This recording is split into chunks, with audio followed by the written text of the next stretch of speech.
What's up, guys? Hi. So the episode just ended, and we're on episode 12. We're on episode 12, and Tyray's story is over. Hi, welcome. We're waiting on Kara and DeeDee to arrive. Welcome, Brenda, Akar. Hi, everybody. So the episode just ended. We're waiting on Kara and DeeDee to get here. Tyray's story is over. I'm pretty sure you guys knew that based on that. And then,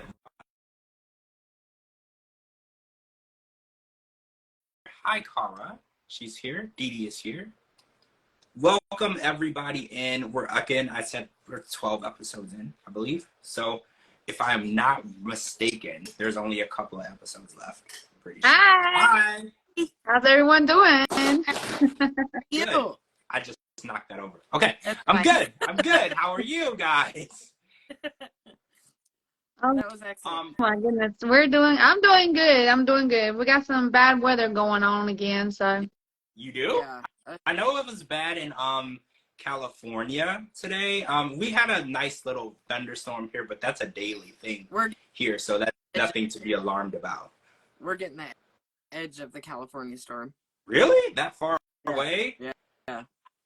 Oh, wow. Okay, so my thoughts are with everybody that is in California right now. I know that California is not used to this much rain. Yep. So I'm hoping that everyone is safe. I hope that your power is on. Well, and I hope that the rain is outside, not in your house. I also just read amidst the hurricane, they also had an earthquake. Yes. Yeah. They did. It is definitely a double whammy for them. It's hitting them while they're down. So again, I hope everybody is safe. If you're on the West Coast, I hope everything is well. So we're gonna get into this. Oh, so Tyray's story is over. I think we knew that though, so there's no more of him for the season.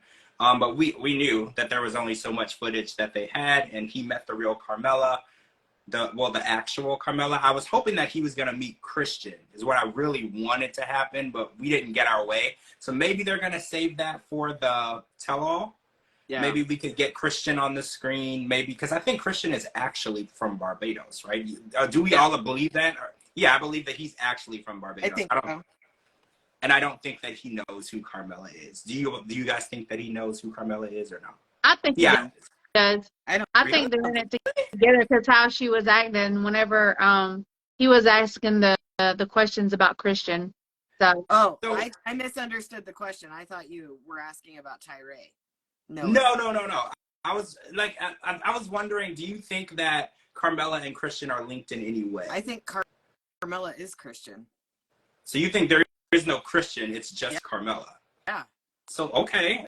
I mean, I'm excited for the tell-all because I want some of these questions answered because they got us all invested, right? We're all invested in the story, and I feel like they didn't give us anything. We got the meeting between him and Carmela, which didn't really answer any questions. I don't know if he asked the right questions. Yeah. You know, I feel like there should have been more of like a forensic investigation, you know, like they do for the FBI or with Catfish, like trace some IP addresses, you know, like I want to know who's behind this. Like, don't just throw us the story and then say, might be her, might not be her, but it's over. I want more than that. Hey, Kim. Yeah, everybody, don't forget to watch Pillow Talk tonight. Kim is back and Jamal is back on Pillow Talk. Make sure everyone is watching. I'm I'm more excited for that than the whole show. So tonight, Violet and Riley met back up, and I know that, I don't know why. Oh, Kim, thanks for the badge. You don't have to do that. I don't know why, though, because I just feel like their relationship is like beating a dead horse. So I noticed tonight, Riley had the chance to ask Violet one question. And instead of the question being, who is the shirtless man that was texting you, which was everybody's first inclination of what he was going to ask. Because he was like, well, I just want to ask you one question and you don't get mad. I just want honesty. And I was like, okay, we're getting somewhere because you don't know who this woman is. You literally know nothing about her. This is your chance. If you can ask her a question without her flipping out on you, the question would be, who is the man texting you half-naked photos? But instead of him asking that question, he asked why she felt it was right to text his dad. Yeah. When they were fighting. So what do you guys think of his line of questioning? That was the wrong question to ask, right? Well, first of all, we haven't seen Riley in so long, I forgot about him. So when we started, I was shocked. So I was like, oh yeah, I forgot he's on here. His line of questioning was, yeah, I'm disappointed in it, but I'm more disappointed that nothing is ever her freaking fault. She takes no accountability whatsoever. Well, yeah, she said with her own words, she was like, I did nothing wrong, and I'm meeting him because maybe he understands now that he was wrong and he needs to apologize and he has to fix it. She's like, this is his last chance to fix what he's done. And again, it's like, you have to admit some fault in any situation. There's no person who walks this earth who is faultless in everything that goes on around them. That just doesn't happen. I know that you can be in a car accident and the other person is at fault. Life doesn't work that way. Yeah. You have your input in situations, it emits some fault in the situation. Even though you might not be the wrong person or you might not be the aggressor fully, you are putting something into that relationship or into that situation that the outcome is the way it is. And I don't think that she's ever going to learn to accept the fact that she can do wrong. And even she said it, she was like, you need to understand that you need to apologize, you need to fix this, I did nothing wrong. And she has this really strong need to be protected. And I don't know, I'm kind of against the women needing protection because I feel like women are not damsels in distress. They don't always need to be protected. And sometimes in the situation of relationships, the man is the one who is hurting the woman. So how can he also be the one hurting you and be the one protecting you? So I always felt like women should be able to protect themselves, and I feel like they can. But there are some women who have a, you know, thinking back when women weren't able to do that and women needed to be saved. And, you know, there's video games where you have to save the princess from the bad guy. You have to save her. You know, Disney did it too. Like, the man needs to come and save you from what's going on. I hate that line of thinking. What is she needing protection from? A question his friend asked on the phone? Like, if you can't protect yourself from a damn video call, girl, you need more help than that. Well, yeah, and on top of that, she doesn't even feel any kind of remorse or have any kind of bad feelings about going to his dad with the fight that they were having, and like she had like it wasn't even her fault. Yeah. Like, that was her fault. Why are you going to his dad? Yeah. What right do you have to go to his dad? That's his dad, not your dad. Yeah. So what was she planning on doing? Putting his dad against him so he can start, so she could start getting money from him? Which we already think that he was sending her money anyway. So. We do think that. Oh, and she was saying that she needs translation of questions. I don't know. I don't want to get rude, but I feel like she understands English as long as it's not calling her out. Right? She understands. I know, right? As long as you're not calling her out, she understands English just fine. But when you want her to answer a question that she lied about, then she's like, well, you need to give me time to translate and understand the question and think about it. You just need time to think of what you're going to say to get out of you lying. That's what it is. Okay. She understood English well enough to say, how much is in your bank account? That was where I was going next. So is it ever okay to ask someone how much they have in their bank account? Because I was like, I do understand. No? No, never. Because I know her situation is different because when she gets to America, she won't be able to work. I think we talked about this a little bit with Gino and Jasmine. Because I was like, well, she does need to know that when she gets to where she's going, she's not going to be homeless. Right? So I think that you do need to ask certain questions about the living situation. Will there be a place for me to sleep? Do you have a job? I think those are questions that need to be asked before you pack up your things and get on a plane and go to an unknown land. But asking for the total amount in a bank, I don't think I've ever heard of anyone asking that question. And I think that so the captioning on the bottom of the screen said, do you have enough to support me and my daughters or me and kids?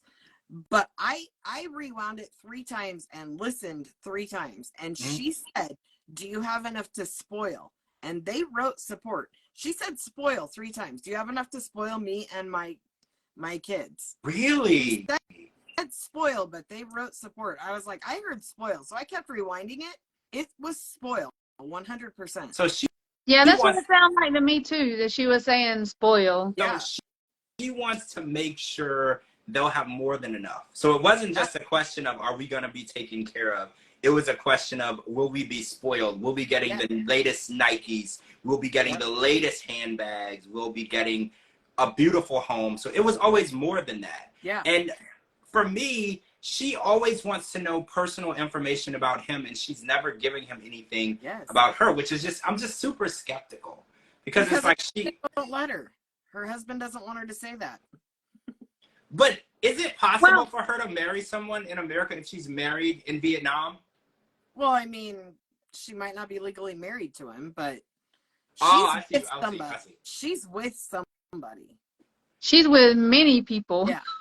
Yes. But this is my thing when I was watching Riley, the Riley and Violet. Okay, if Riley reached out to her before I would have even went back to meet up with Violet, I would have went ahead and hired me a translator. And then when I asked the question, or she would have said, well, whenever I have a translator, that way there's no confusion, I would have been like, okay, I'm glad you said that. I just hired one, and then bring in the translator to see exactly how she would react. Yep. Absolutely. And then I would have punched her in the face. Yeah. We've already arrived at the punching of the face. We just started. We just started tonight, and we've already gotten there.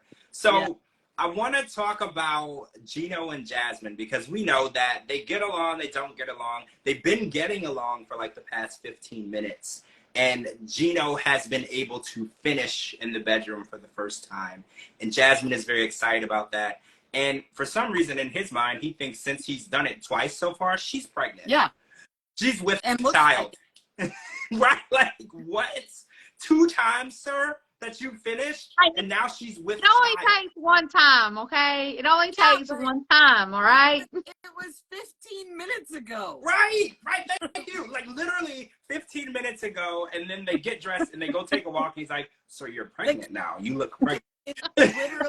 The kid is literally still swimming. Right. Like, it takes more time for the child to get to the edge. Yes. Right? Like, come on now. This is 7 days. It takes 7 days, okay? Yes. Like, Gino is definitely a different kind of guy. Like, it's a lot for him to process what's going on. And he wants to have a child. So my first question, was why did he wait so long to have a child? Or let's go back. Do you think at his age he should have a child? Do you think that he hasn't missed the mark? I don't think he's missed the mark, but I think that, have you seen him? So do you think that the opportunity has not presented itself? Is that what you feel? I don't think there's any woman in their right mind that would actually say, yeah, let's what reproduce. What about the millions of dollars? Still. Really? I'm sorry. There's not enough money. There's just not enough money. Well, Jasmine... Gino doesn't seem like dad material. Okay. No. So I was going to say that, but I don't know. I don't want to sound mean, but I just want to say Gino and Jasmine seem very self-involved. Okay. Yeah. So like bringing a child into, like in their relationship, they're very self-involved. They're not involved with each other. They're mostly just self-involved with themselves. Yeah. So bringing a child into the relationship, I don't know how that would fit in, because Jasmine is very into her looks, her fitness, her hair, her body, how she looks. When would she have time to take care of a child? And I think that Gino was like, oh, well, I will be there to help. And I was like, I don't really see you chasing after a child. I feel like if you did knock her up, you would expect her to take care of that child, because isn't that how most men act when it comes to a child? They're super excited. They're like at the baby shower smiling in the photos. But when the baby actually comes, he wants to sleep in the other room where it's quiet. And then the mom is actually up all night long looking like she hasn't slept in 3 weeks, and he wakes up early and rejuvenated every day. Like, that's usually how it goes. And I feel like that's where Gino is with it. He doesn't realize how much work it would be at his age to have a child. But I think that at 50... Do we know how old her sons are?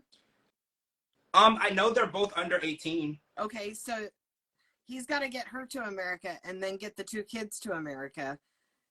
That's already going to be a house full. But is that actually the plan? Because I never heard her say that she would bring them, because I thought the dad wasn't going to allow that. She said that tonight. Yeah, that's what I was to say, she said it tonight. So they are coming to America? That's what she That said. she's coming first, and then she's bringing her kids. Yeah. I've never heard her say that. Yeah. I missed that somehow tonight. So I mean, I love to hear that, but I wasn't aware that the children's dad, because I know when you're in a custody battle, moving them to another state can be a fight in itself that you really have to lawyer up for. So moving to another country is not going to be easy for her to navigate because the dad has the boys. It's not like he doesn't have that bond. How can you convince a dad to give the boys that he's been raising to you so you can move to another country? I don't know a dad. Well, I don't want to say I don't know a dad. I know some dads who suck. But I don't know a lot of dads who are involved who would be okay with that. Yeah. I don't know. She said it tonight, and I was like, because it caught me off guard. I thought she had 2 daughters for some reason. For some reason, I thought it was a son and a daughter. Oh, I thought it was 2 daughters. I did not know it was 2 boys. So Yeah. I was very surprised by that because she literally doesn't talk about them. We've never seen pictures. But again, this could just be a privacy thing because this happened with Stacy and her boys. It was not about her not wanting to tell us or show us. The dad made her sign paperwork that they would not be put on TV. No exploiting of his kids. He made that very clear. So I didn't know what the situation was. Yeah, I don't know. I don't know, but she said it tonight, and that was the first time I've heard anything about it. Oh, yeah.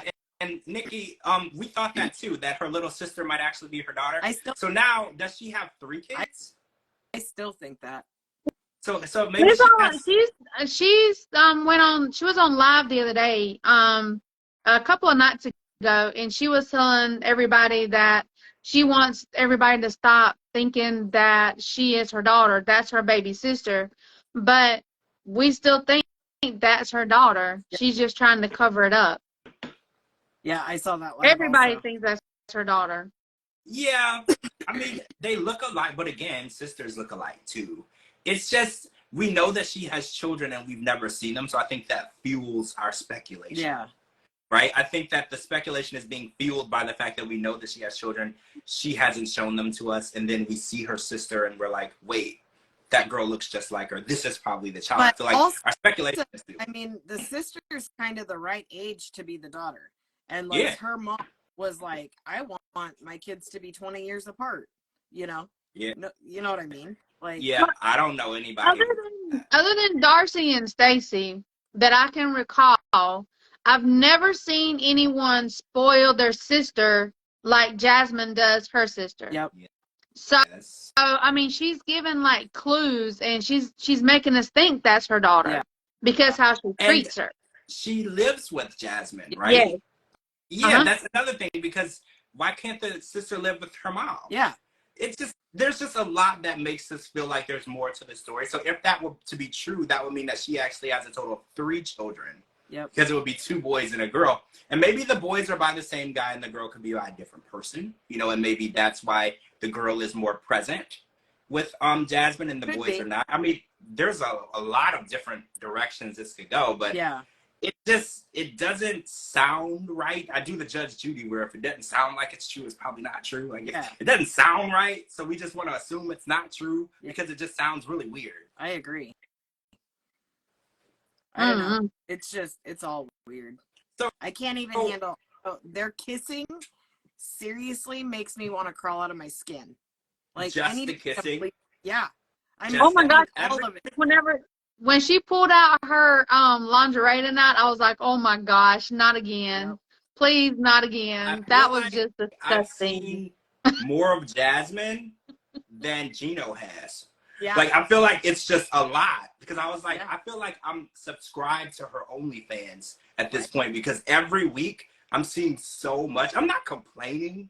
But it's just like, I feel like Gino should be seeing a little more than I do. Yeah. You know, like, I feel like America's getting a lot more Jasmine than we signed up for. Absolutely. Which, I said this before. I remember when 90 Day used to be considered a family show. Yeah. Like, that we were not talking about ejaculation and butt plugs. Like, that was not the conversation that we were like, it has evolved a lot. We are now on subjects that I never dreamed that we would be talking about on, what do you call this? Primetime TV? It's primetime, right? Where everybody's still awake. That's what they call it, right? Yep. I don't know. I can't. I don't know. There's no way I could bring my bedroom on camera. There's no way possible. You got to draw the line somewhere. So I mean, that's I'm kind of how sorry. we got to know Kim Kardashian, right? Yeah. We found her in the bedroom video, and now she's just a staple in our lives. Like she's literally a when I say the Kardashian name, it's like it's a universal thing. Yeah. Like, I guess this is how people are becoming known, you know. And it's weird because we're not used to that. We grew up with not even cell phones, really. I remember the cell phone my mom had, it only worked like it was in the car, and it was this huge box, right? Like, it wasn't even like you couldn't do, I don't even think you could text nobody on it. You could just call, right? So this whole thing of like showing everybody your body before they know your last name, it's really odd to me. It's really odd. Yeah, the whole thing's odd. I don't know, the whole thing's gross and disgusting, but I can't handle it, but I have to handle it. Hearing them talk about it, but physically seeing them kiss is so awful. It's like a horror movie. I mean, it's just, he's like eating part of her face. I don't know. It's not okay. It's not. And I'm a weird person. Like, I don't like to watch other people intimate, like, especially in public. Like, I was in Disney World the other day, and there was like these two people going at it in line, and I was like, I'm not interested in seeing that. Like, please, like, those, like, please. That is too, like, I don't know, I'm weird. I know some people think that's cool to watch other people, you know, but no, I'm not. I don't like people in the sound of the mouths and spit. It gets to me in places you don't even understand. Like, it makes me crazy. Like, please just go home and do whatever you want to do with each other, but don't do it in line next to me at It's a Small World, please. I can't do it. I can't. Like I said, leave the bedroom at the house. Yes. So it's not for everybody to see. And I think OnlyFans has changed that. I think everyone thinks everyone's supposed to see. Yeah. It's not for everybody to look at. People should not be watching you do those things. And Jasmine, you shouldn't be telling people that you're peeing on people on TV. Like, it's okay that you do that. We're not judging you at all. We're not supposed to know that. So when somebody walks up to you in the grocery store, they're going to be like, oh my God, I remember that episode when you said you peed on Gino. Yeah. They don't even know you. They should not have the option of saying that to you. You know, like, that's too much information. I agree. That's she would probably start laughing about it, and then they stand there for 2 hours talking about the situation. She'd probably start from start to finish and tell them exactly how it went. Yep. Yeah, she'll be like, well, it started out when we were in the hot tub and things are getting, I'm like. And also, he's never ejaculated before. He used to do it in the shower alone. Like. Right. Yeah, exactly. And I'm glad that they're progressing in their relationship and they're moving past these boundaries. But again, we're not your sex therapists. Yes. The only person who should hear these things is your sex therapist. And like, she's like, oh, well, he's doing better. He's ejaculating. I'm like, we don't know each other like that. I don't feel like I should even know that he wasn't. You know, like, I don't think that I should know that. Even that information would get a sex therapist to reconsider her career. Yes. I feel like the therapist on The Last Resort are probably going to seek other employment, but that's a different topic. So I want to talk about Sheila and David, because we watched some scenes with them tonight, and it's time for, so apparently David is going to be there for 2 weeks. During the first week, literally in the first 3 days, her mom passed away. Yeah. Sheila's mom passed away. And now they're 1 week from the funeral.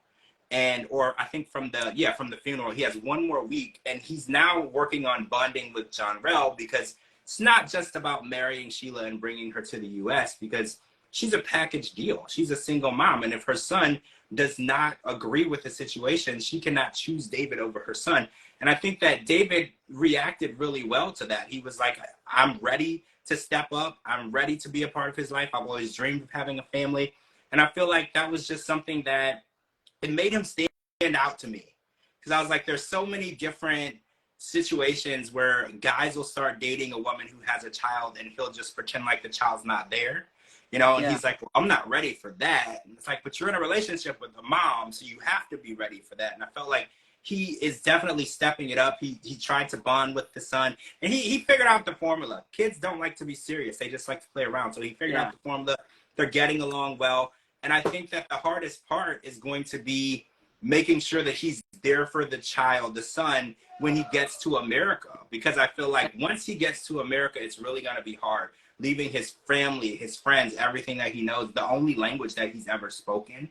I feel like he's going to need David more than ever. And I think proving to John Rell that he's going to be there for him is the key to getting him to be okay with moving. Because as a child, it doesn't even sound appealing, because they're like, do you want to move to America and go to a new school and learn a new language? Like, if I was a child, like, I don't want to do any of those things. I'm happy just the way things are right now. Like, as a child, you're happy the way they are. You don't have to work. Everything is done for you. Like, your friends and family have been there since you were a child. Why would you want to change any of that? Yeah. I thought it was really awesome the way he started playing games with their hands and stuff in the car, since he couldn't talk to him. I thought that he made a really good effort, you know, going forward to make the kid comfortable. And I have so much respect for him. I do. Yeah. Yeah, I'm glad they both opened up a little bit, but something's telling me that there's a bomb fixing to go off. I don't know. So I caught Sheila saying something on the episode tonight 2 or 3 times, and I didn't like it. So she kept saying that she wants to make a better life for her and her son. She didn't say, I want to move to America because I love David. I want to do this because he's the person for me. She kept saying, I really want to make a better life for me and my son. That can't be a reason to marry someone. It should be because you're in love and you can't picture yourself living in a world without them. But she kept saying, and I was like, she said it more than once. I was like, say it one time, okay, slipped out, wasn't what you really meant. But she said it a few times. And she was like, I need him to bond with John Rell because I want him to have a better life. Or whatever. And I was like, I just don't like the way that she's linking a better life to a person. You know, you can have a better life in America by working hard, you know, going and doing the things you should do. But David isn't your ticket to a better life. Getting here isn't going to give you a better life. Getting here, you have to still put in the work. So I was bothered by that statement. Yeah. Yeah, I was too. Well, like I said a couple of weeks ago, and I'll repeat it again.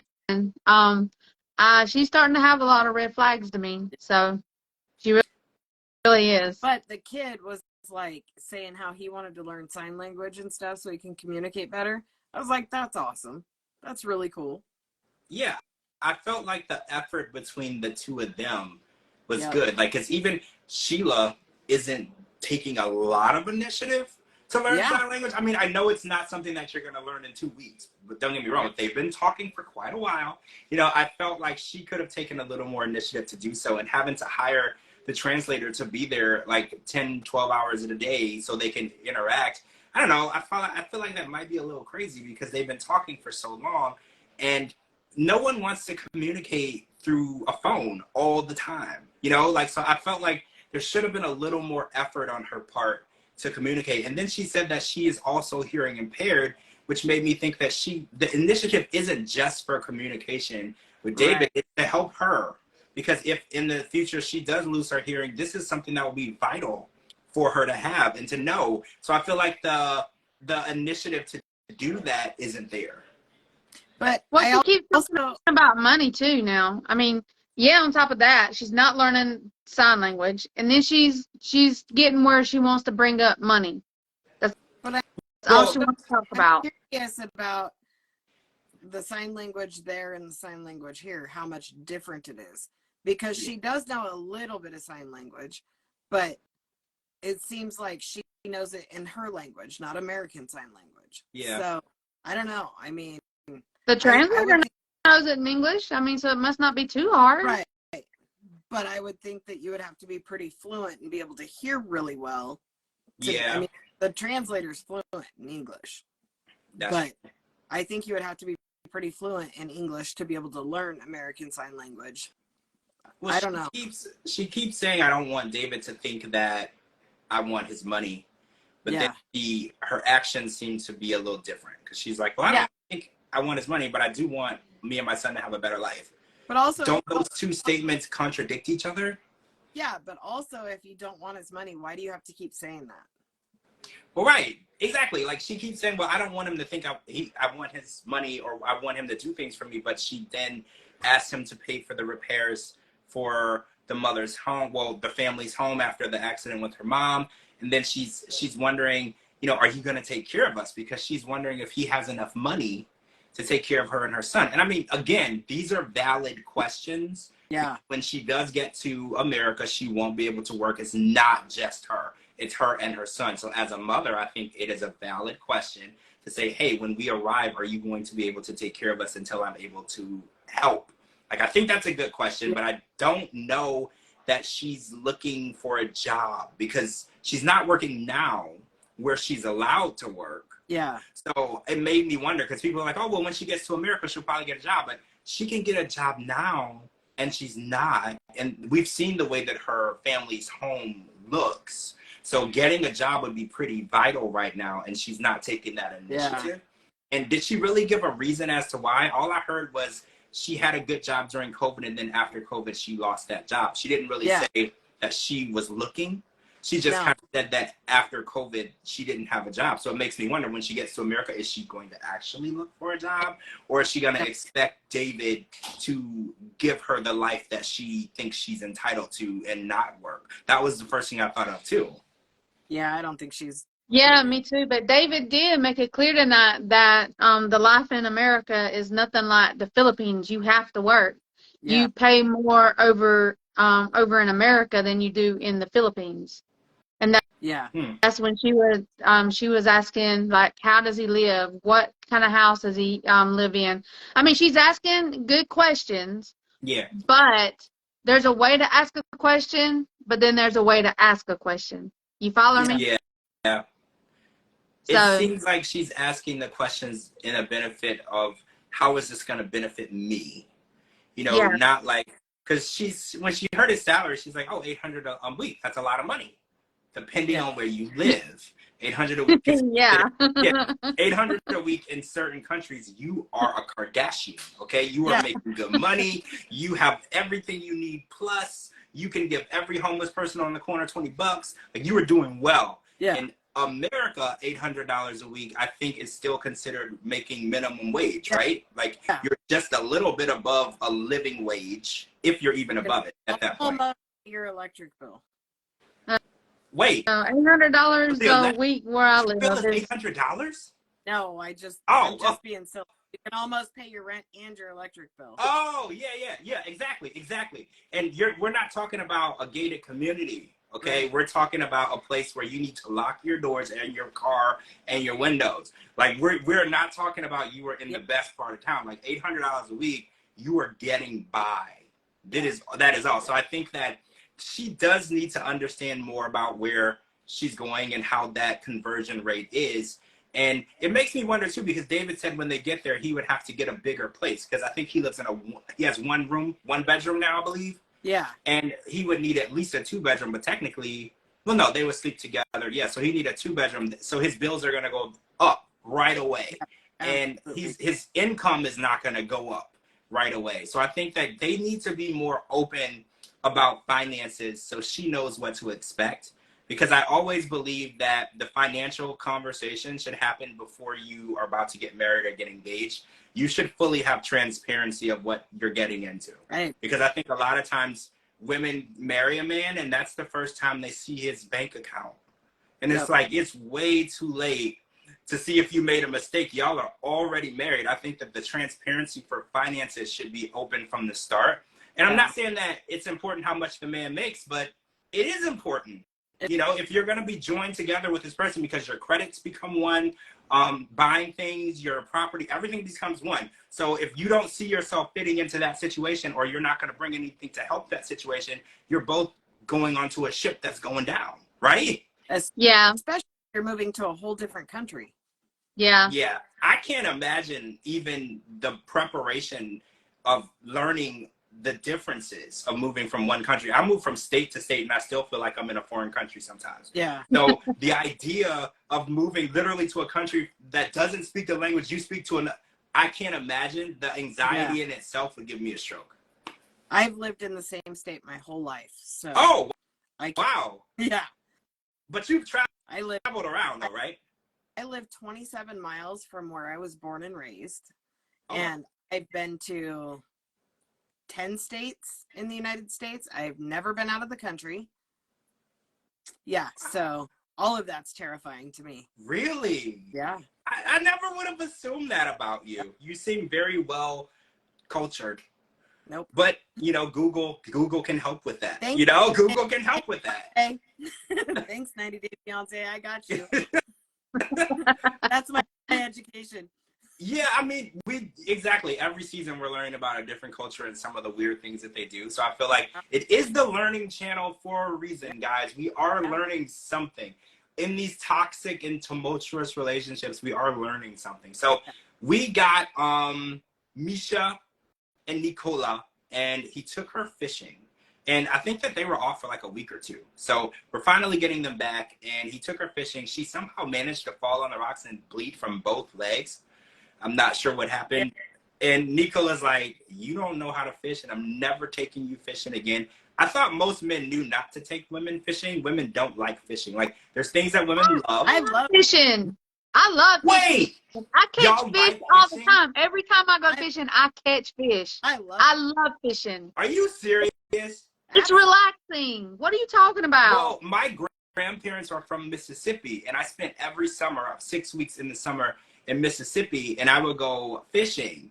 And none of the girl cousins wanted to go with us, so I assumed that girls didn't like to do it. 15 minutes from my house, you can get to 8 different lakes. That's just a day. And you literally fish all the time? All the time. I love fishing. I don't fish all the time, but I do whenever I get a chance. I'll be putting the worms on. I'll be putting the guts on it. I'll be everything. I don't care. And then I'll be real man. Yeah. I was supposed to went deep sea fishing last month, but some stuff come up where I couldn't go. We were going to get a boat, and we were going to go like about 50, 60 miles off the coast and go deep sea fishing. Wow. Well, I just learned about myself that I'm sexist when it comes to fishing, because I was under the impression that women don't like to fish. And Pineapple says she has 2 girlfriends who love to fish. And Donna said, I have to say, if I'm fishing, though, you will never catch me doing it in a dress. Well, right. Aren't you supposed to wear those boots that go like all the way up your legs? What are you watching, George? Yeah. Well, yes, please. What are you watching? What, huh? Wait, y'all don't wear like the boots that go like up to your knees? No. Flip-flops, shorts, tank tops, like. Good old sunburn. Yeah. So there's, okay, I don't know. Okay, I don't think I know a lot about fishing, guys. I think that what I did know from in Mississippi is not the correct illustration or representation of fishing. So now I'm a bit embarrassed because and we'll take you fishing. Yeah. Y'all, no, I can't swim. I won't get in a boat. You don't I'll stand on the side and throw it in, but I won't get in the water. We can bank fish. I love bank fishing. Okay, so apparently Nicola's mom has no clue, not just his mom, his whole family has no idea who Misha is, because when she finally gets to the mom's house, she brings gifts. First of all, good job, Misha. You brought gifts. You were hospitable. You were nice. You were putting yourself out there. She even tried to get Nicola to be a translator, which he had no interest in doing, because I think that he feels the least amount of information his mom has from Misha, the better. I feel like he's been hiding her for 7 years, and he's like terrified when the truth gets out. And when they sit down together, the brother is like, so tell us how you know this woman. What's she doing here? And I'm thinking, like, 7 years, nobody knows who she is. This is giving me like creepy vibes. Like, you kept her a secret for 7 years. And I don't know if it's his family he's embarrassed to know that she's not a virgin, or if he's the one that's embarrassed that she's not a virgin, right? I feel like the one that's embarrassed. Yeah, I feel like it's when he tells them, he's not worried that they're going to be mad at her. He's worried that they're going to be mad at him, right? Is that the vibes you're getting? He's just such an asshole. That's the only vibe I can get from him. I want to punch him in the face. Sorry, DeeDee. Well, you know what? After tonight, whenever his brother asked her, like, where did they meet, and was asking some questions, he didn't even want to he didn't even want to say anything. Misha was like, well, I'll let you tell him. And then he was like, no, you tell him, Misha. I don't like nobody to know my personal life. Like he didn't want to know anything. Not only would I have stood up and punched him in the face, but I would have kicked him in the nuts. Yes. Like, why are you so embarrassed of this beautiful woman? And he makes it seem like being divorced with children is such a horrible thing. Like, there are people who have done horrible, heinous things, okay? Like, that are in our prisons and our jails. Like, okay, they're bad people. Yeah. The worst thing that she did was get married and have 2 beautiful kids, and the marriage didn't work out. You mean to tell me she's embarrassing to you? Yeah.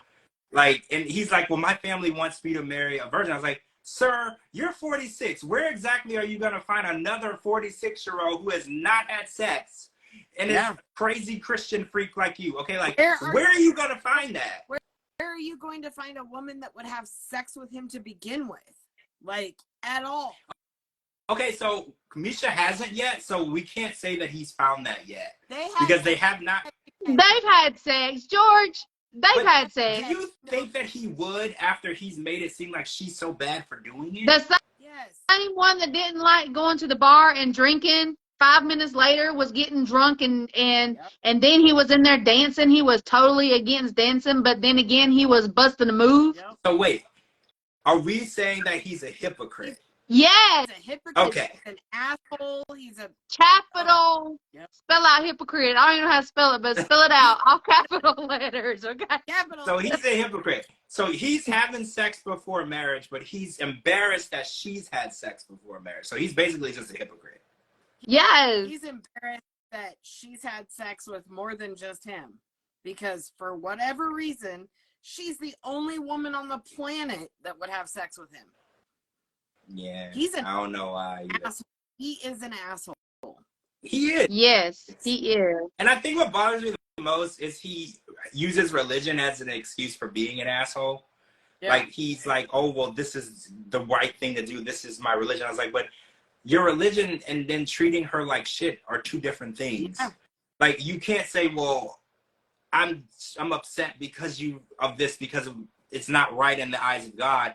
That's one thing. And I always believe that your relationship with God and your place with God is between you and God. Like, I feel like he's inserted himself in her Christian relationship. And I feel like every Christian should have their own relationship with God. It's very personal. It's not something that other people should be a part of. And I feel like he's super invested in her relationship with God. And I feel like he should be more worried about why he's 46 and a virgin and no woman has ever tried to take him up on marriage. Like, I feel like he has his own issues to be trying to judge her. Yeah. Well, I mean, he keeps talking about being this high and mighty Christian. He keeps talking about doing all this stuff that, you know, Jesus did. Wanting to take her fishing where he went, where Jesus went fishing. Wanting to take him, you know, where he was buried and where he rose again, and you know, all these amazing things. You know, who wouldn't want to go look at that stuff? No. But, okay, the Bible also says Jesus loves everybody. Yep. Jesus doesn't judge anybody. Yep. Yeah. And he is judging her to the max. Well, also, what I say is, when she fell down in the water, he goes, Misha, did you fall down? No, I'm just laying here on my face. It's fine. Oh, Captain Obvious. I'm trying to think. I was like, what's that Captain Obvious? Yes. Where you look at what's happening in front of you and then you restate it for the room. Yeah, like. Did you fall? Yes, she fell. That's what happened, sir. Oh, this person said he's 46 years old, unemployed, living with his mom and a virgin. Yes, Z's mom. Yes, that is what he is offering to the table. Yep. That's what he's bringing to the playing table. And the only taker that he's gotten so far is Misha. And in exchange for her graciousness of agreeing to ever touch him, he's an asshole to her. Yeah. I'm trying to understand. I'm like, she's graciously accepted what you're bringing to the table, which is basically nothing. Yeah. And you're treating her like crap and then making her feel like she's below you because she happened to be married, had children, and had a life before you. Guess what, sir? You're 46. People have had a life before you. You're the only one that still lives with their mom and hasn't had a life. Other people were out living while you were doing nothing. Like, she has had a life. So freaking what? Let her live. If you want to be in her life now, accept her for who she is now. Who cares that she had a life? Who cares she had sex? Who cares any of that? Like, I feel like his judgment is too much. Like, and if this is how he's being before they get married, can you imagine when he feels like he's like in a relationship in marriage with her and he can have more say over what she can and can't do? I feel like he's gonna basically lock her in the house, right? I feel like he's basically just gonna lock her in the house and tell her not to go anywhere and do anything. I feel like that's how bad it would get. Yep. And she's so beautiful. She seems so sweet. She seems like she can have anybody. So I don't know why he thinks he's God's gift, but he is not. Not even close. He is a hypocrite. Pineapple says that Misha said in a clip that she didn't sign up for the show herself, her sister did, and she was happy because that meant she could finally meet him. That is weird. It's weird. That's very weird because no one was stopping her from meeting him. She didn't have to sign up for the show to meet him. He probably was stopping her. So, but they're getting a little bit of money, and he was like, "Okay, let's do it." Well, yeah, he's 46 and hasn't worked in who knows how long. Like, maybe he was like, "Well, if you come over here and we can get paid, let's meet." I feel like he's been hiding her from his mom this whole time, and his brothers too. He made it seem like his brothers knew about her. I thought. I don't. Didn't he? Made it sound like she was a dirty little secret for the last 7 years. Yeah. Well, now he made it sound like that his youngest brother knew about her, but didn't know that they were in a relationship. He just thinks they're friends, but his mom and his older brother doesn't know anything about her. Didn't even know she existed. Yeah. I don't know. If somebody's been in my life for 7 years, people are just gonna know because I would talk about you. Yeah. Like, it's not even like an option or a possibility that I can talk to somebody multiple times a day for 7 years and their name wouldn't come up in conversation. You would just know by the call. Yep. So the fact that he kept her a secret is true. It's like she's this dirty little secret that he does at night when nobody is looking. Yeah. Like, that's all it is. It's like, and he's making it dirty, and I'm trying to figure out, why is being with a woman that you love dirty? Why do you feel like it's dirty? And then he keeps saying that he keeps his life private. Well, you can still keep your life private, but talk about your partner. Yeah. You know, I mean, you ain't got to say everything, but at least let their presence be known, you know. You got to tell them that she peed on you. You can just say that y'all butt plugs, okay? You know, but you can say that y'all are in a relationship and you love her, and like, there's a very acceptable way to bring her up in a conversation with your family and it not be anything dirty. Yep. Like, Jasmine don't know that. Yeah. But there is a very possible way that they could know everything about her that they need to know, that they should know. Everything that's acceptable to know without him having to make it dirty. And it's like, why is it dirty? They haven't, before this they had never even met. It's not like, so wait, do you think that they were doing dirty things? You think that they were like doing the video chat stuff? Because he's making it seem like they were doing something bad. I think so. I think it's been a thing all along. And then he's just acting. I mean, because he never thought he was actually going to meet her in person. No. Yeah. Yeah. So maybe she was supposed I know to they've be... I know they've had sex. I know they have. See, I don't know. Because I feel like he's... You cannot tell me if there's heavy petting involved that it doesn't go from there. No, when I was in school, there was heavy petting and nothing happened. When you were a child? Well, yeah. Not a 46-year-old man. Well, no. If you're both adults, especially if you've never done this before, is there even enough self-control in the world? If there's a beautiful woman heavy petting you, are you going to be able to say, no, you've never done it? Like, I feel like... No, I can't. I can't because, I can't. I mean, like, hello. I mean, if you have a sexy woman or a sexy man laying beside you and there's all that stuff going on, you're going to be like, oh, whoa, wait a minute. We can't do this. Yes. Yeah, I don't know if your religion and self-control is that strong. So, the same one that didn't like to drink and didn't like to go to bars and didn't like to dance, but 5 minutes later was getting drunk and busting a move. If you don't like to dance, you probably can't dance. Yeah. He could dance and he looked fine. like he could. Yeah, you can dance fine. Like, I can't swim. So you throw me in a pool, I'm not going to swim like a damn fish. Okay. I'm going to drown. Yeah. So he's like, I don't like to dance. And then all of a sudden he's got rhythm.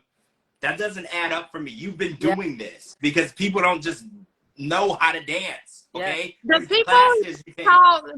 people who act like they are religious, like the 100% religious, live by the Bible, like they do no wrong. Those are the biggest hypocrites on the face of the earth. Because those are the ones that are doing everything wrong. And they want that to be able to judge other people. So people don't be looking at them. They're putting all their judgment on everybody else. Yeah. Yeah, that's probably true. So he probably is doing stuff. If this is the case, I would love for Misha to out him to his family. Just so she can have the attention and pressure taken off of her. So they can stop judging her. Be like, hey, yeah, I'm divorced with 2 kids. We had sex last night. Yeah. Okay. Like, okay, so now who's bad? Now who's the problem? I'm the problem or he's the problem? You know, like, take it all off of him. I mean, take it all off of her because I feel like it's all being put on her, which is so unfair. So if he does throw her under the bus, I hope she throws him back under there too. Shoot, I would have started spitting out everything just as soon as the brother asked me. I would be like, you know what? We've been in a relationship 7 years. I flew over here. We've been doing the hanky panky. Hanky. Hanky panky. Oh wow. But it's okay. We turned ourselves around. I haven't heard that. I'm trying to keep it as clean as possible, okay? It's very he's been making my head hit up against the headboard. I was going with hokey pokey, not hanky panky. Yeah, good. Yeah, not hokey pokey. No. Let's not do that. Oh my gosh, I can't with you guys. So Statler and Dempsey had a serious conversation after the Valentine's Day plan to, I guess, kind of move into, I guess Statler was trying to move into Dempsey's apartment by saying, okay, so here's what I took from it. I was like, they've been in a relationship for 7 months, and now that Statler's lease is up, now Statler loves Dempsey. Yeah. I was like, it seems really convenient because, like, now that you need somewhere to live, I love you. Like, I love you. We're in love. We should move in together. And I was getting, like, leech vibes from Statler because I was like, maybe she's always trying to move in with people because she doesn't like to pay rent. Because I was like, it could be that. Because I know she said on the show she was adopted and she had the feeling that no one wanted her even when she was born, which really broke my heart. If that really is how she feels, I hate that for her. I hate that she feels that way.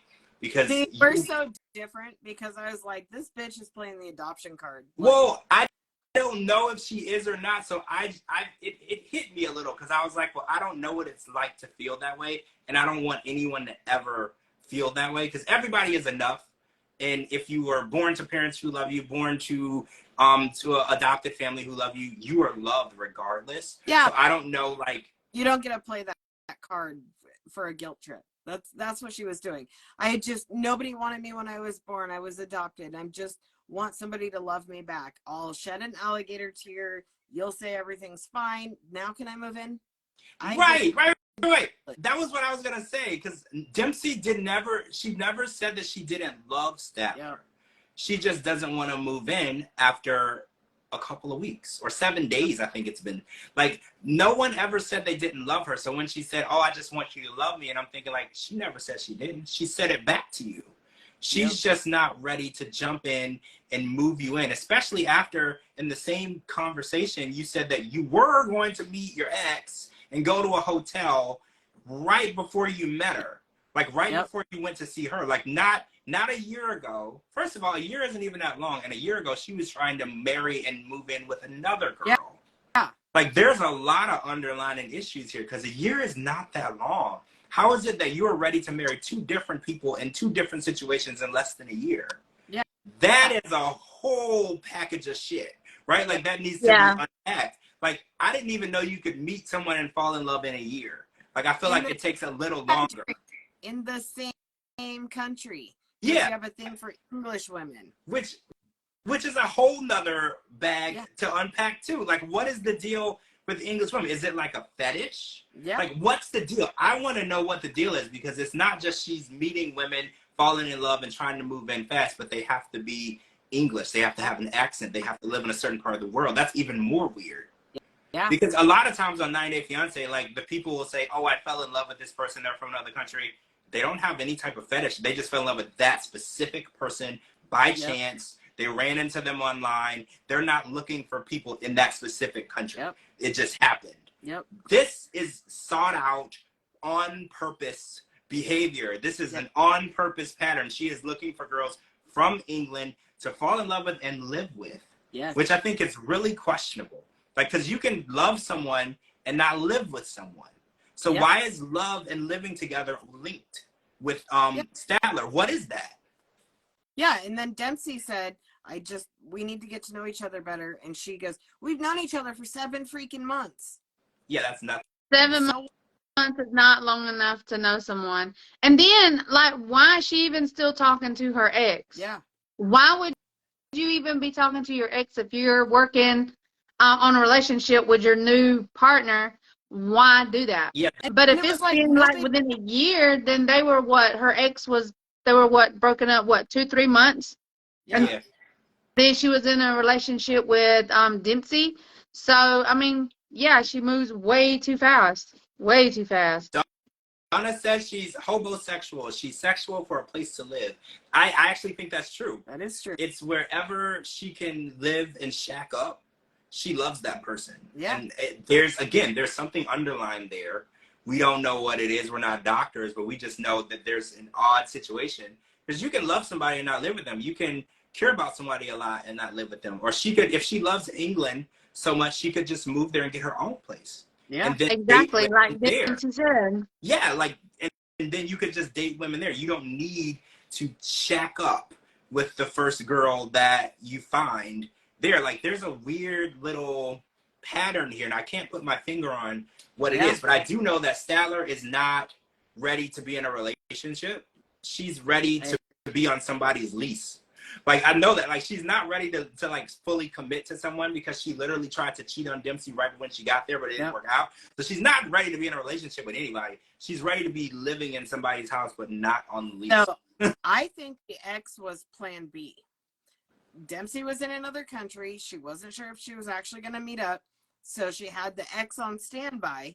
Then Dempsey pulled through. So she had to tell the ex, sorry. The ex. Oh, so you think that the ex, because she made it seem like the ex never showed up. She didn't call. So you think the ex would have been there, but when it worked out with Dempsey and she showed up, she told her, never mind. Yep. 100%. Oh. So, yeah, that would be a plan B. So technically there would be 2 women that she could shack up with when she got there. So she wanted to make sure she wasn't going to be stuck with nowhere to go. Okay, yeah, I see that. But the ex clearly ran from her the first time. So why exactly would the ex want her to come back the second time? Like, I was confused by that, because the ex seemed smart enough to know that she was not girlfriend, wife material then. So why did she want, or do you think they were just going to sleep together? Like, what was going on here? I think that Statler was setting it up for a one-night stand until Dempsey did make it into town. But Dempsey made it on time. This ex was plan B, 100%, but a possible one-night stand. I think it was. Yeah, but didn't she say that her and her ex, that the ex didn't even want to have anything to do with her? Yes, but now she's saying they talk every once in a while to see how each other is doing. Yeah, like she changed her story up a couple of times. Yeah, she said the first time the ex cut her off completely, no communication. She could never reach her, get a hold of her. Yeah. And then you're right. Tonight she was like, we talk every now and then to check in. Either you're talking all the time, or you're talking sometimes. You're not talking at all. Yeah. But I think that Statler is not a in-game girl. She's a drunken fun night girl. Yeah. Right? Like, when you're looking for a good time, you're going to hang out with Statler. If you're looking for a wife, she's not the person that you're going to end up with. And I think that it's not because she's a bad person. It's not because she isn't lovable. I think that she's just not relationship material, because she doesn't know what makes a relationship work.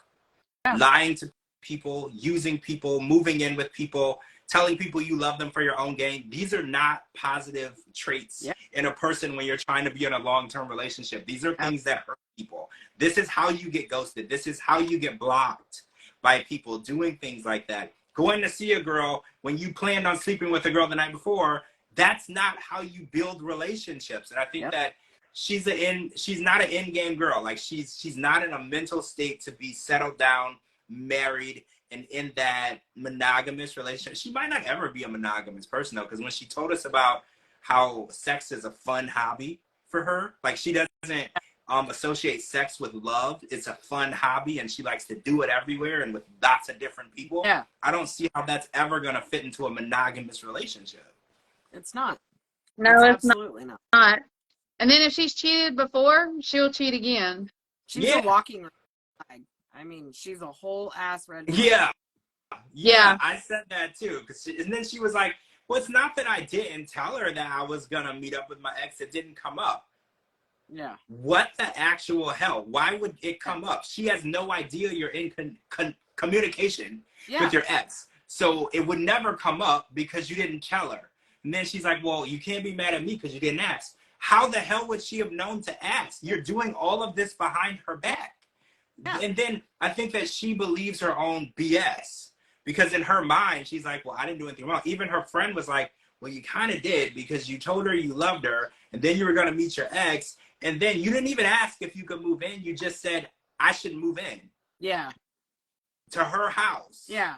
Like, do you not see the era in what took place here? She reacted like any normal thinking woman would react. Shock and confusion. Yeah. Like, why are you doing this so quickly?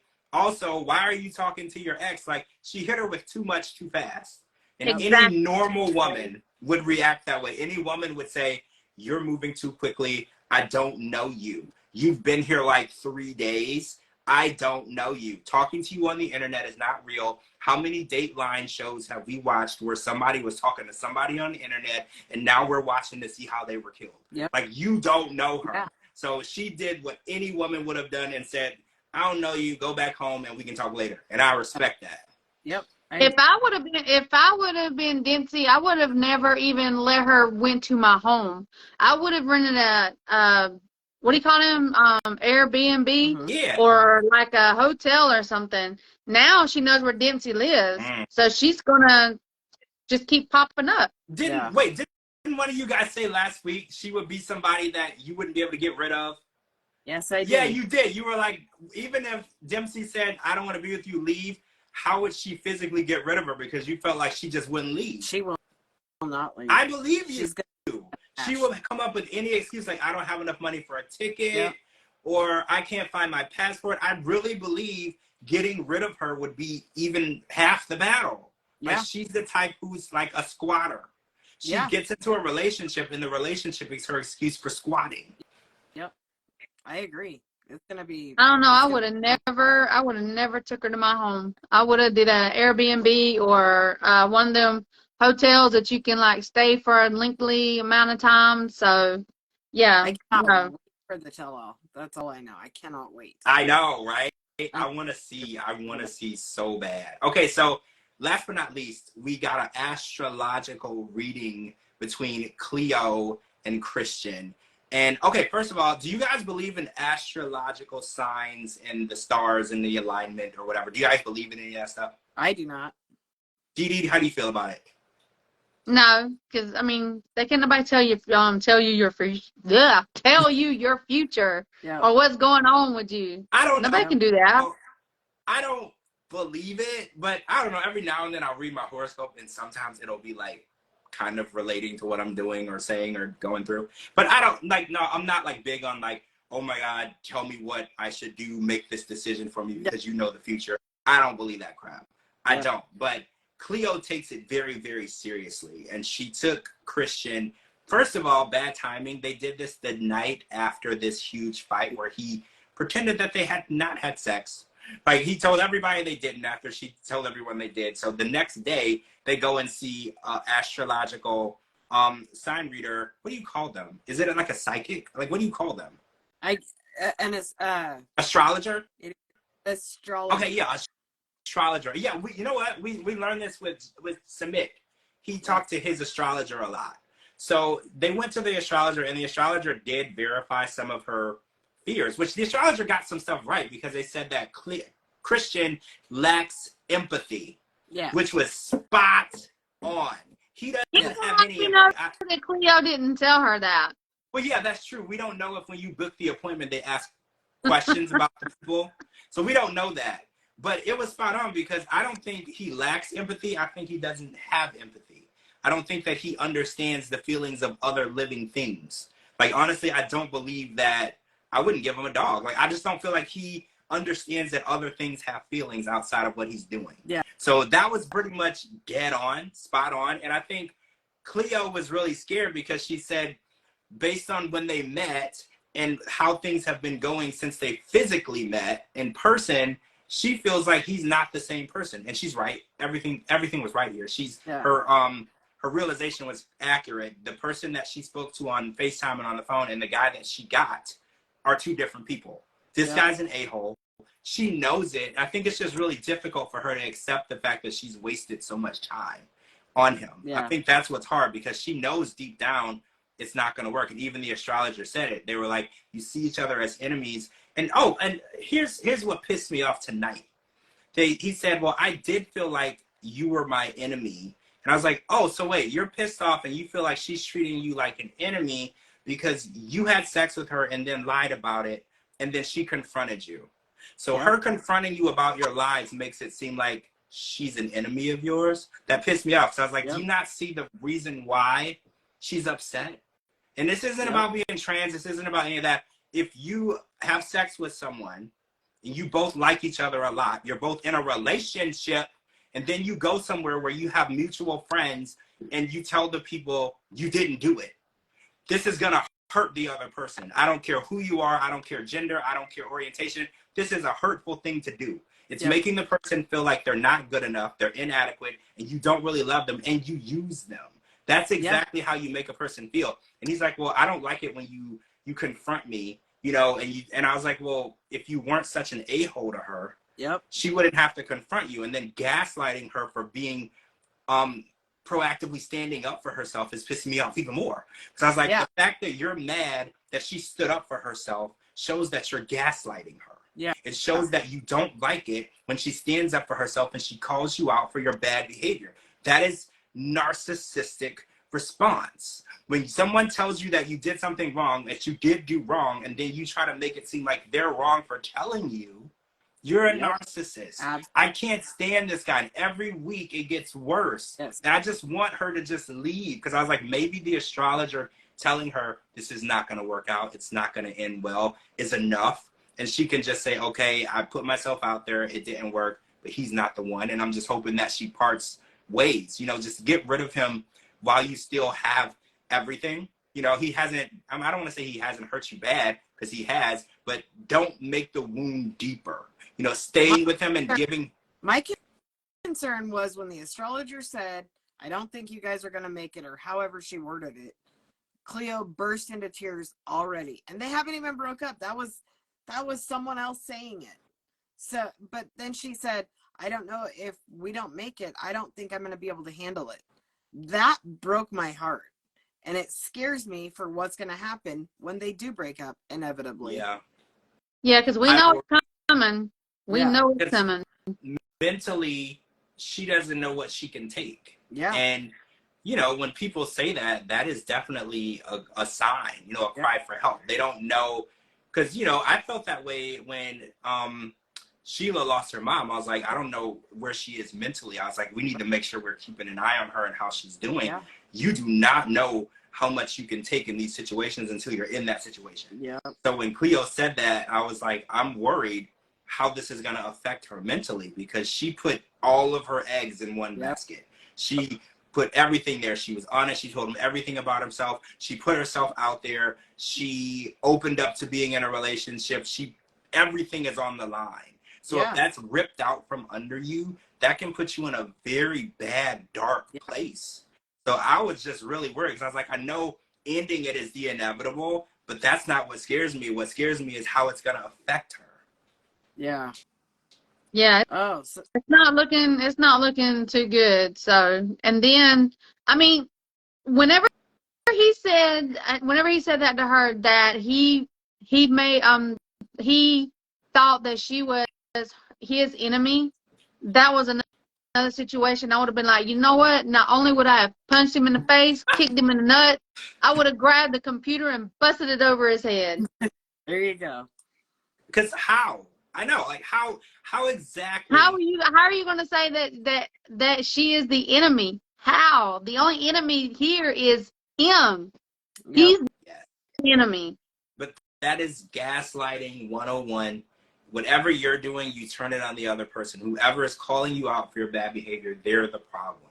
And it's so textbook, but when you're in love and you're in a relationship, it's textbook for us, because we don't think Christian is great. We don't think he's a good person. We don't love him. So it's easy. We just look at him and be like, a-hole. But when you're invested in that person and you've spent so much time falling in love with that person, it's not as transparent for you, because you're wearing blinders. You just see what you want to see. You want to believe that they really mean the BS that they're telling you. It's like a different situation for the people in it.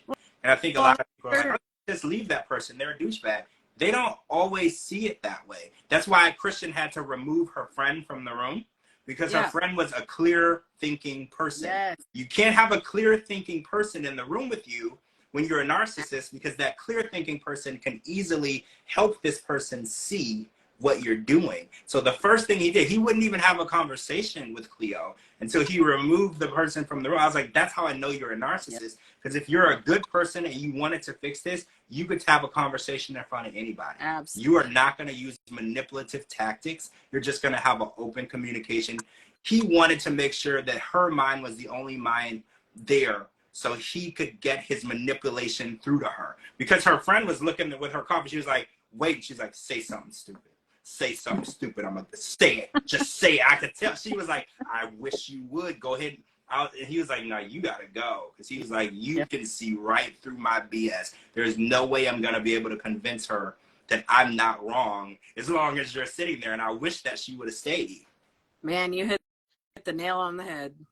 Yep, you sure did. You sure did. She's one of them friends that probably would have played grip ball with him. Oh, do you know what grip ball is? I was waiting. Yep. She was sitting there with her tea, and she was just looking at him like, like, say something.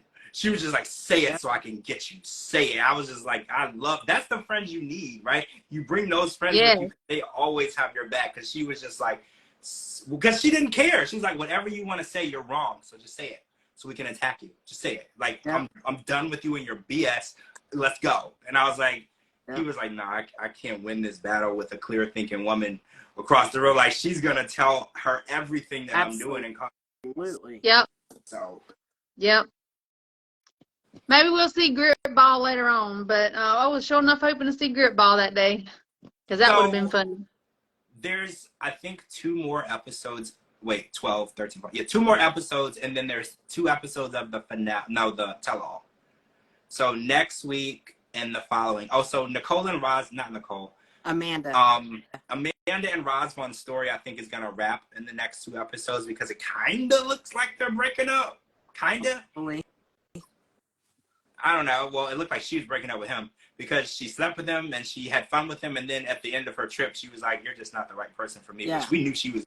Anyway, this was a fun get laid trip for her. Yep. This was never a relationship. This was like, I'm gonna go have fun because, you know, I've been going through a lot and I lost my husband and I need a vacation. I'm just gonna go get me some and then go back home. That's how she looked at it. Rosvan was in a relationship. I'm gonna get paid for it and not call myself a whore. Yes, exactly. Yeah. Exactly. She's gonna say that she feels bad and she thought about it and this isn't what she's wanted, even though she got exactly what she wanted. This was what the whole plan was from the beginning. So I don't know.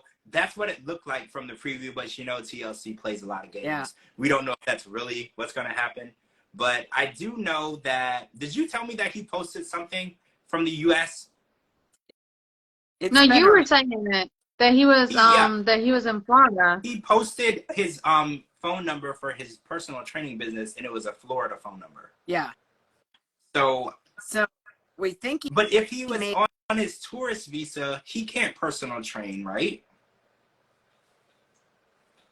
I don't know.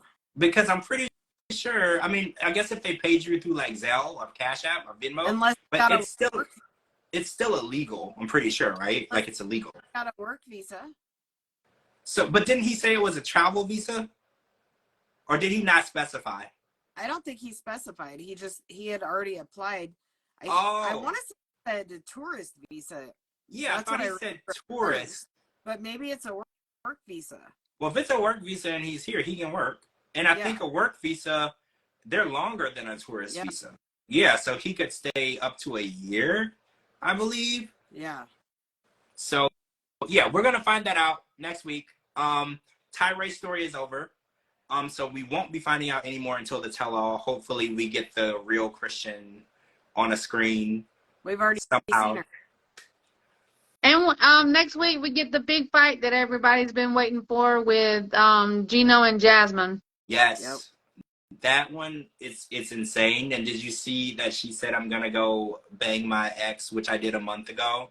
Yep. Which, what? Okay, yeah, so I'm excited for that, and because we know where she ended up. So I'm just really interested in seeing how this plays out and how it ends up on the tell-all, because I don't know. I don't think I would stay with somebody after they said that to me, even if it's true or not. I don't think I would, because it's just too toxic for me, right? Like, that's too toxic. Even if it's not true, it's just so toxic. I don't know if I could do it. I wouldn't be with anybody. I wouldn't be with anybody that would even have the balls to tell me in my face that they fantasize having sex with their ex. Yeah. It's too toxic for me. And even, I know she says the nastiest stuff to him when she's mad. I don't care if you're mad. Don't talk to people that way. It's just so effed up. Yep. I don't know. And next week's gonna be good. I'm ready to watch that fight. So I'm excited about that. Okay, so we're gonna wrap up. Tomorrow we'll be back for The Other Way. We'll be talking about The Other Way, and then the next day, which is Tuesday, we will be back for The Last Resort. We're gonna be hearing the aftermath and unpacking of the hall pass situation between Aswalo and Kalani, which has gotten everybody's attention, right? Like, we're all ears perked up and ready to hear. So thanks for joining us. Make sure you're following my co-host DeeDee and Kara. Their links are at the bottom in this tagged video after it posts. It's not there right now. Don't look for it. But I'm going to tag it at the end. And make sure you're following me on all social media platforms at George Mossey, GeorgeMossey.com, and anywhere you get your podcast, type in The George Mossey Show. We will talk to all of you guys tomorrow night. All right, guys. Thanks for watching. See you tomorrow. Bye. Bye. Have a good night.